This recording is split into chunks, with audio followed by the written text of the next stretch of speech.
That's a no-no. You're not supposed to do that. He uses it on a daily basis. And everybody's so afraid, so afraid, so afraid. And as they're afraid, he uses it more and more. That's why he's doing the kind of things he's doing. He's doing them because he thinks nobody's going to ever attack us because they're all stupid and they're afraid to talk about it. I totally agree with you. Okay? So what do you do instead of, excuse me, it's a little complicated. I'm sorry. Instead of, kowtowing, instead of Biden saying, oh, he's got nuclear weapons. He keeps saying he's got we have better weapons. We have the greatest submarine power in history. So what would you say and do? I would say we have far more than you do, far more powerful than you, and you can't use that word ever again. You cannot use the nuclear word ever again. And if you do, we're going to have problems.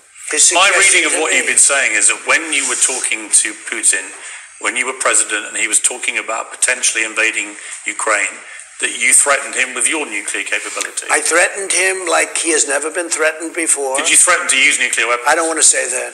I threatened him like he has never been threatened before. What's your message for Putin now, right now? If you could talk to him, what would you say to him? I would say it's a shame what you've done.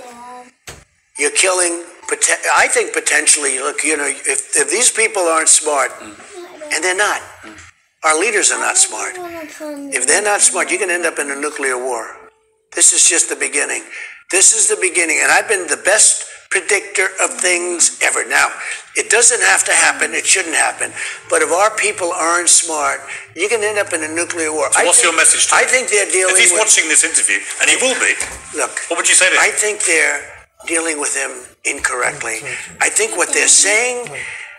It's almost like they're speaking with fear, and they don't understand. We have one weapon alone that would destroy everything. Should Putin get out of Ukraine right now? They should make a deal, and they can make a deal, and they should do it fast. When people look back on this period of time, we're going to be ashamed at what we've done or what we haven't done to stop this catastrophe. This is a catastrophe.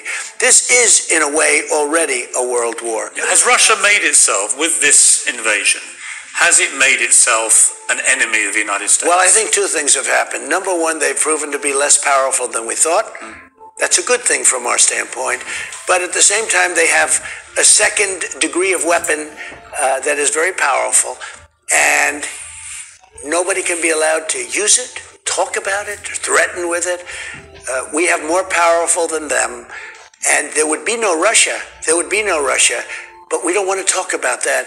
But when I watch Biden say, oh, he's got nuclear weapons, we can't do this. You can't do that. I confronted Kim Jong-un, and all of a sudden I got a call they'd like to meet. It was like, and we When met. you say confronted him, and we met in what did you say to him? Well, verbally I confronted him. You know that. He said, I have a red button on my desk, meaning a nuclear button. I said, I have a red button on my desk too, but it's bigger and stronger than yours, and mine works. And they said, whoa, nobody's ever talked to us that way. I took a lot of heat when I said that.